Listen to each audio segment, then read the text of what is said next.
Salicylate poisoning. Okay, so what is the primary toxic agent we're talking about here? Why is this compound so common and, well, so dangerous?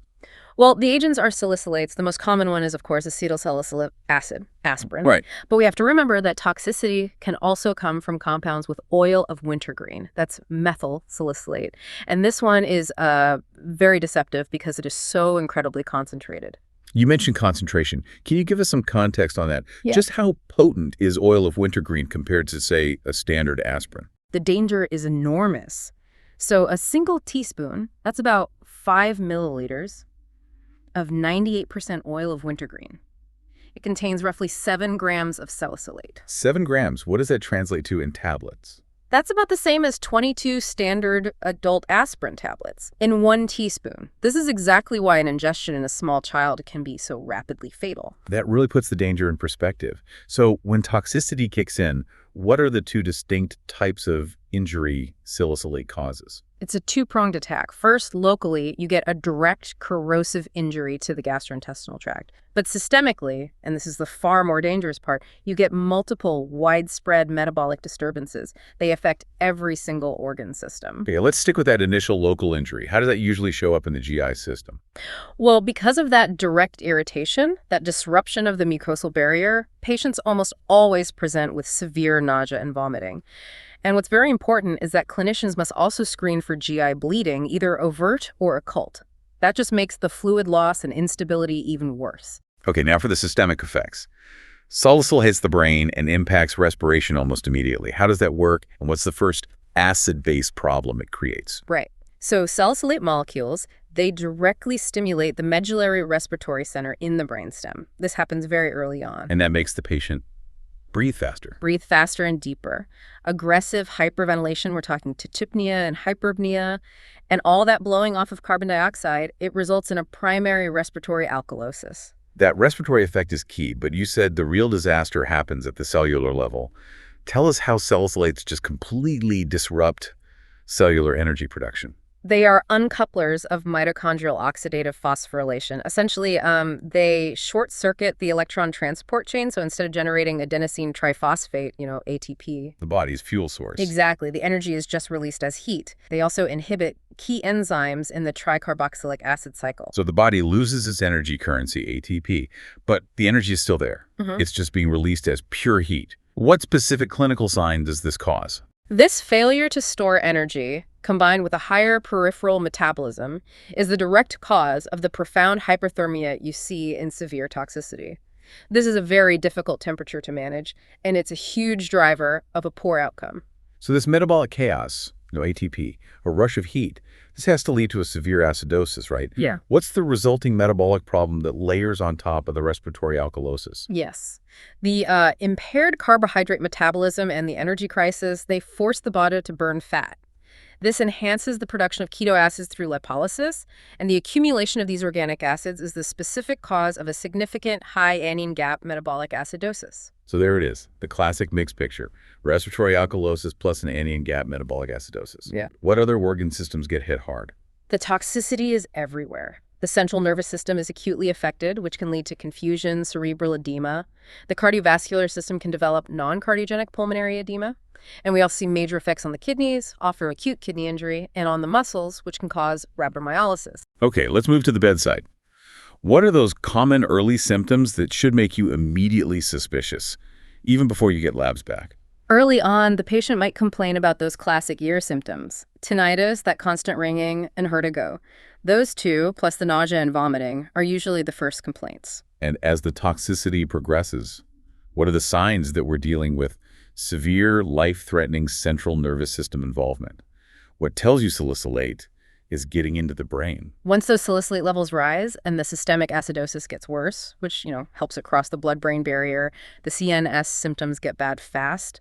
You're looking for profound confusion, agitation, maybe hallucinations, and that can progress very quickly to seizures, and then coma. Cerebral edema is a huge worry here. In a really sick patient, there's a distinct clinical triad that basically screams salicylate. What are those 3 physical findings? Yes, that critical triad is hyperthermia, that dramatically high body temperature from the mitochondrial uncoupling.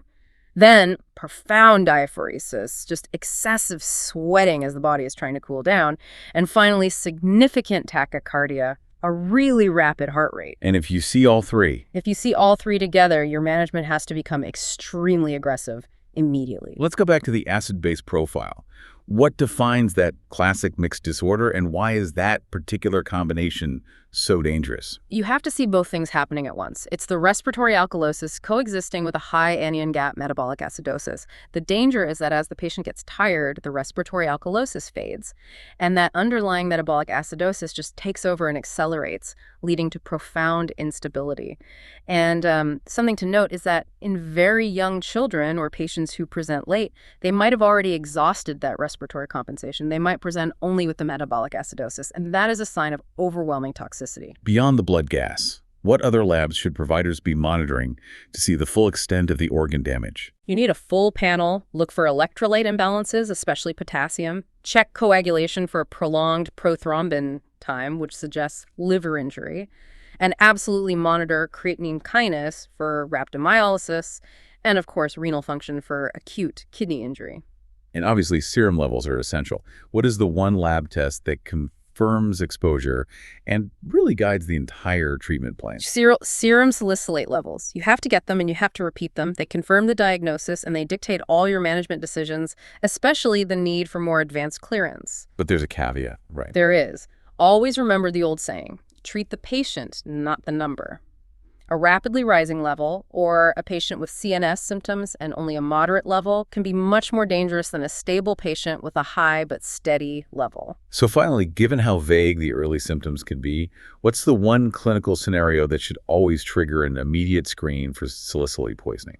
Any patient who comes in with those nonspecific symptoms, confusion, nausea, altered mental status, combined with a significant, unexplained high anion gap metabolic acidosis. That anion gap is the sentinel marker. It should prompt a screen no matter what the reported history is. All right, treatment. It's a combination of supportive care and very aggressive elimination. What's the first step to limit absorption from the gut? Activated charcoal. It should be given as soon as possible after the ingestion, ideally within an hour. It absorbs salicylates very well. But there's a risk. A huge risk. The key clinical point is airway protection. If your patient is obtunded, you have to manage the airway before you give the charcoal. The risk of aspiration pneumonitis is just too high. Even after some has been absorbed, there are ways to keep clearing it through the gut, right? What's the advanced technique for that? Yes, we can use multi-dose activated charcoal. Salicylates go through some enterohepatic recirculation and can diffuse back into the GI lumen. So giving repeat doses of charcoal interrupts this cycle and can significantly enhance overall clearance from the body. Okay, now let's talk about the cornerstone of treatment, the intervention that is absolutely essential for both clearance and, even more so, preventing neurotoxicity. What is it? Alkalinization, both of the serum and the urine. And this is done using intravenous sodium bicarbonate. The target is a serum pH between 7.45 and 7.55 and a urine pH greater than 7.5. Explain the mechanism there. Why does raising the pH make such a dramatic difference, especially for the brain? So salicylate is a weak acid.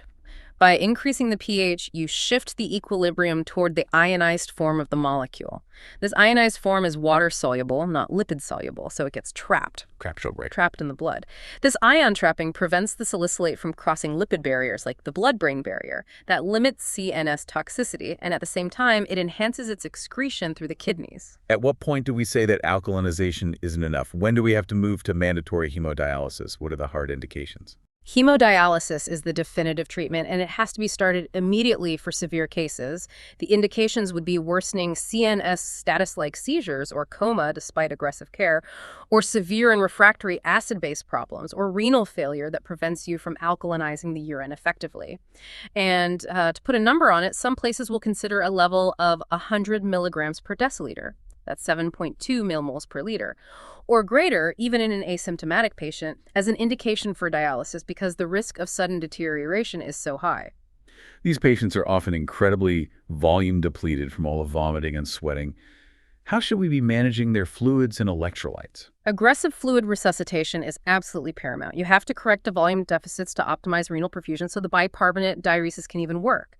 And because of the massive shifts from the acidemia and the bicarb, you need continuous monitoring of electrolytes, especially potassium. You must correct hypokalemia before you can effectively alkalinize the urine. We mentioned glucose regulation earlier and the specific risk to the brain. So what's the rule for glucose monitoring and treatment when you have neurological symptoms? Check the serum glucose frequently. The peripheral blood sugar might be normal, but salicylates impair the brain's ability to use glucose. So if any new neurological symptoms pop up, you must empirically give dextrose a glucose bolus immediately. Do not wait for a lab result. The brain could be starving for glucose, even with a normal serum level. And lastly, if the toxicity does progress to seizures, what's the preferred agent for treatment? Benzodiazepines. They are the first-line treatment for seizures in this setting, but it's so important to remember that treating the seizure is just supportive. The definitive treatment is still getting the salicylate out, either through alkalinization or, more likely at that point, hemodialysis. So we've gone over how salicylate toxicity creates the severe dynamic metabolic crisis.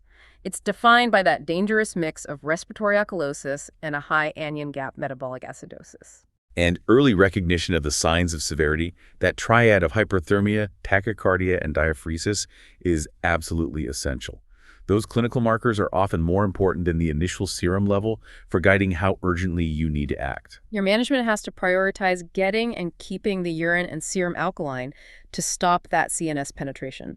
And you have to know those specific, time-sensitive indications for urgent hemodialysis. So think about the window of opportunity. In a patient who presents with altered mental status and a significant acidosis, how much time can you let pass between confirming the diagnosis and starting hemodialysis before the odds of irreversible brain injury become overwhelming?